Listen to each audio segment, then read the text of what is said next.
बादब बामुलाहजा में मैं फजल इमाम मलिक। बिहार में चुनावी सरगर्मी बढ़ गई है। हालांकि अभी भी चुनाव होंगे या नहीं इसे लेकर संशय बरकरार है, और मेरे पास जो खबरें हैं उसके मुताबिक चुनाव कुछ महीने टल सकता है, लेकिन ये भाजपा के रुख पर निर्भर ज्यादा करेगा। इस बीच बिहार में दलों में दल बदल का खेल भी शुरू हो गया है। नेता एक दल छोड़कर दूसरे दल में जा रहे हैं, कुछ नए दल छोड़कर अपने पुराने दल में वो लौट रहे हैं, कुछ नया दल छोड़कर नए दल में जा रहे हैं। तो ये आने जाने का खेल चुनाव तक रहेगा। प्रतिबद्धताएं, कस्में अब नए दल के लिए खाई जाएंगी। हम इस पे बात करें, और इस पे बात करें कि बिहार में अब असदुद्दीन ओवैसी की पार्टी ऑल इंडिया मजलिस इत्तेहादुल मुस्लिमीन भी अपने उम्मीदवार खड़ा करेगी, और जाहिर है कि उनके वजह से कईयों का गणित गड़बड़ाएगा।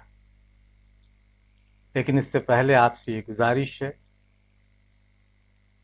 आपसे ये निवेदन है कि अगर आपने बादब बामुलाहजा को अभी तक सब्सक्राइब नहीं किया तो इसे सब्सक्राइब करें, बेल आइकन दबाएं, लाइक और शेयर जरूर करें।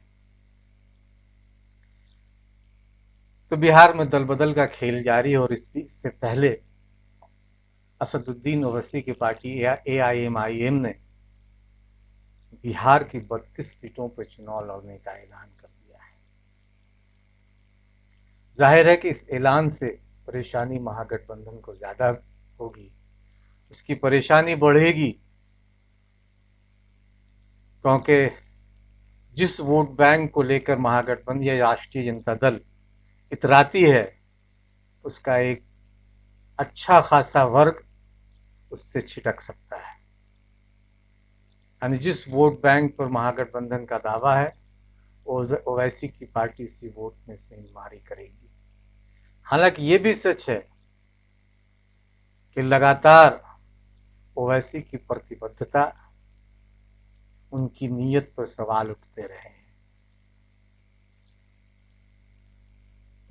उन्हें भाजपा का एक तरह से एजेंट बताने की कोशिश लगातार होती रही है, वो सफाई देते रहे हैं, और कई मौके ऐसे आए जिसमें कई बार लगा भी ऐसा कि कहीं कुछ तो गड़बड़ है, लेकिन इसकी तस्दीक कहीं से होती नहीं नजर दिखाई। लेकिन चुनावी साल है, और बिहार में जिस तरह की गतिविधियां बढ़ी है और भाजपा जदयू की परेशानी बढ़ी है, एलजेपी ने उनकी परेशानी और बढ़ाई है, तो ऐसे में असदुद्दीन ओवैसी की पार्टी अगर महागठबंधन का खेल बिगाड़ दे, इसमें कहीं कोई गड़बड़ नहीं है। पहले इस कार्टून को देखें कि किस तरह से लोगों में एक अलग तरह की प्रतिक्रिया है असदुद्दीन ओवैसी और उनकी पार्टी को लेकर। इसके असदुद्दीन ओवैसी की पार्टी ने 32 सीटों पर चुनाव लड़ने का ऐलान कर डाला, और ये महीनों पहले। दूसरी पार्टियों ने अभी तक सीटों का गणित उलझा हुआ है, लेकिन AIMIM ने 32 सीटों पर फिलहाल चुनाव लड़ने का ऐलान कर दिया, उन जगहों के नाम की घोषणा भी कर दी है। इसलिए थोड़ा सा एज उसे है मिला हुआ। और जैसा मैंने कहा कि एक खास तबके का और मुसलमानों का रुझान चुके AIMIM से है, तो इसका फायदा उन्हें होगा। कितना होगा ये कहा नहीं जा सकता, लेकिन इसका नुकसान महागठबंधन को जरूर होगा, और इसका सबसे ज्यादा असर सीमांचल पर ज्यादा पड़ेगा। सीमांचल की सियासत बिहार के दूसरे हिस्सों से अलग होती है, अलग चुनावी मिजाज और अलग चुनावी गणित। सीमांचल का चुनावी गणित बिहार के दूसरे हिस्सों के चुनावी गणित से बिल्कुल जुदा है। सीमांचल कब किस दल और नेता के साथ खड़ा हो जाए कहा नहीं जा सकता। तस्लीमुद्दीन साहब के गुजर जाने के बाद एक बड़ा वैक्यूम भी वहां है। पता नहीं वो अभी तक वो शून्य जो है वो भरा नहीं है। उनका दबदबा था उस इलाके में, लेकिन अभी भी बहुत अगर मगर जैसी स्थितियां हैं। सीमांचल के अलावा मिथिलांचल में भी ओवैसी की पार्टी चुनाव चुनाव लड़ेगी। तो जाहिर है कि इन दो जगहों में, चूंकि उस इलाके में भी थोड़ा अल्पसंख्यक या मुसलमानों का वोट है, तो इसका असर होगा। सीमांचल के रहने वाले शंकर झा आजाद और राष्ट्रीय लोक समता पार्टी के उपाध्यक्ष शंकर झा आजाद हालांकि कहते हैं कि इससे बहुत कुछ फर्क पड़ने वाला नहीं है, क्योंकि इससे पहले भी पिछले 2015 में भी चुनावी AIMIM ने यहाँ कुछ सीटों पे चुनाव लड़ा था, लेकिन मुसलमानों को पता है कि क्या किसे वोट देना है। उसे पता है कि उसके लिए अभी सबसे बड़ा अगर कोई दुश्मन है, उसका दुश्मन नंबर 1 है तो भाजपा, और भाजपा उसके सहयोगियों के खिलाफ पिछले चुनाव में भी वो मुसलमान खड़े रहे थे सीमांचल के, और इस बार भी खड़े रहेंगे वो। 2015 में 6 उम्मीदवारों को सीमांचल में उतारा गया था और सभी 6 उम्मीदवार हार गए थे, यहां तक कि जमानत भी नहीं बचा पाए। वैसे आदिल हुसैन और अख्तरुल इमान ने भरोसा दिलाया कि 2020 में हम बेहतर करेंगे। तब किशनगंज में उपचुनाव में पार्टी को जीत हासिल हुई, इसलिए पार्टी बम बम है, इससे पार्टी का उत्साह बढ़ा है। अख्तरुल इमान वहां AIMIM का खाता खोला है, लेकिन क्या इसकी वजह सिर्फ ये है कि MIM की वजह है, या कांग्रेस के खराब उम्मीदवार की वजह से वहां पार्टी की भद्द पिटी, कांग्रेस का उम्मीदवार हारा। मोहम्मद जावेद वहां से किशनगंज से विधायक थे, वो सांसद चुने गए, सीट खाली हुई और उन्होंने अपनी बुजुर्ग मां को टिकट दिलवाने के लिए हर जतन किया और उन्हें मिल भी गया, और इसका खमियाजा कांग्रेस को भुगतना पड़ा और AIMIM वहां से सीट निकाल ली गई।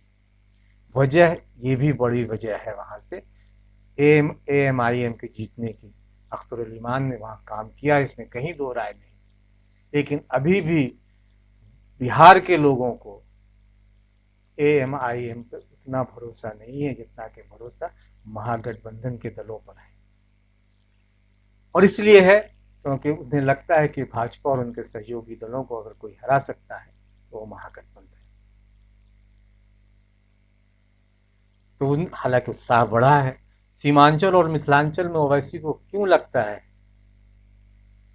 कि उनकी पार्टी बेहतर करेगी? दरअसल इसे 3 तरीके से देखा जा सकता है। पहला A+, A और B, 32% सीटें, 25% और 20% मुस्लिम वोटों का, यानी इन 3 जगहों पे कहीं 32% मुसलमान है, कहीं 25% और कहीं 20%। इसलिए ओवैसी को लगता है कि यहाँ वो अपनी जड़ें जमा सकते हैं। अब दलितों को भी साथ लेने की कोशिश हुई है, इसलिए दलित मुस्लिम का एक नया कॉम्बिनेशन कार्ड खड़ा किया गया है। हालांकि चंद्रशेखर आजाद की पार्टी ने भी बिहार में 243 सीटों पर उम्मीदवार खड़ा करने की ऐलान किया है। विधिवत तौर पे इसका अभी घोषणा होना बाकी है, लेकिन अगर वो खड़ा करती है तो ये दलित और जो मुसलमान का कॉम्बिनेशन ओवैसी बना रहे हैं, इसमें दरार पनपेगी। वो सभी जात की बात तो करते हैं, लेकिन उनका फोकस मुसलमान है और मुसलमान की बात दलित। सीमांचल मिथिलांचल से पलायन, मसले को हिंदू मुस्लिम के चश्मे से देखना, विकास में पिछड़ा है, मूल मसलों पर हमारा जोर, समृद्ध बिहार जैसी बातें की जा रही हैं। हालांकि परेशानी NDA की बढ़ेगी। बिहार में एक विधायक वाली ओवैसी की पार्टी ने 22 जिलों में मुसलमानों के साथ दलितों की अच्छी आबादी वाले 32 सीटों का चयन किया है। उन सीटों की सूची भी जारी की है। AIMIM कह रही है कि कुछ और सीटों पर हो सकता है कि आते आते 32 की जगह 50 सीट हो जाए, और चुनाव लड़ने का विचार कर रही है पार्टी। सीटों की सूची से साफ है कि ओवैसी की पार्टी की निगाहें मुसलमानों के साथ साथ दलित वोट पर है। AIMIM के प्रदेश अख्तरुल इमान ऐसा मानते हैं कि उनकी पार्टी भाजपा के साथ साथ RJD और कांग्रेस के विरोध में जनता के बीच जाएगी और अच्छा प्रदर्शन करेगी। बिहार में मुसलमानों के साथ साथ दलितों पर जुल्म किया जा रहा है। उनकी पार्टी मौजूदा सरकार और कांग्रेस RJD के कारनामों के खिलाफ जनता को गोलबंद करेगी।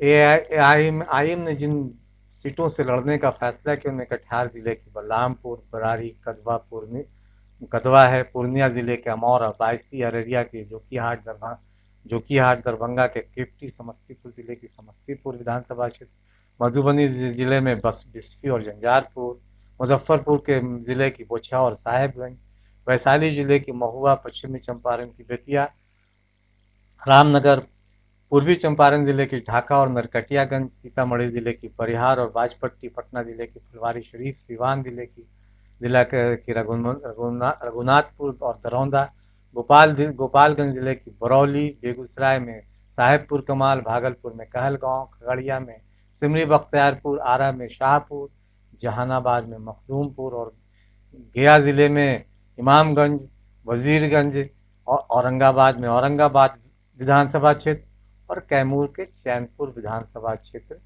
में एआईएम अपने उम्मीदवार खड़ा करेगी।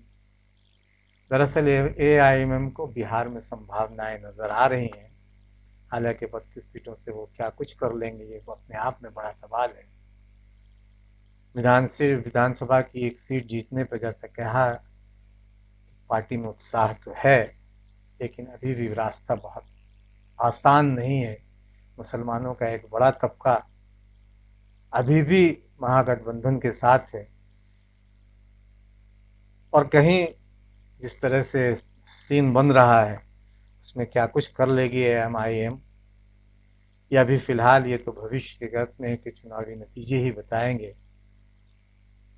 देश में बिहार ऐसा तीसरा राज्य है जहां ओवैसी की पार्टी का प्रतिनिधि विधानसभा तक पहुंचे हैं, इसलिए उन्हें यहाँ संभावनाएं दिख रही हैं। लेकिन इन संभावनाओं के बीच ही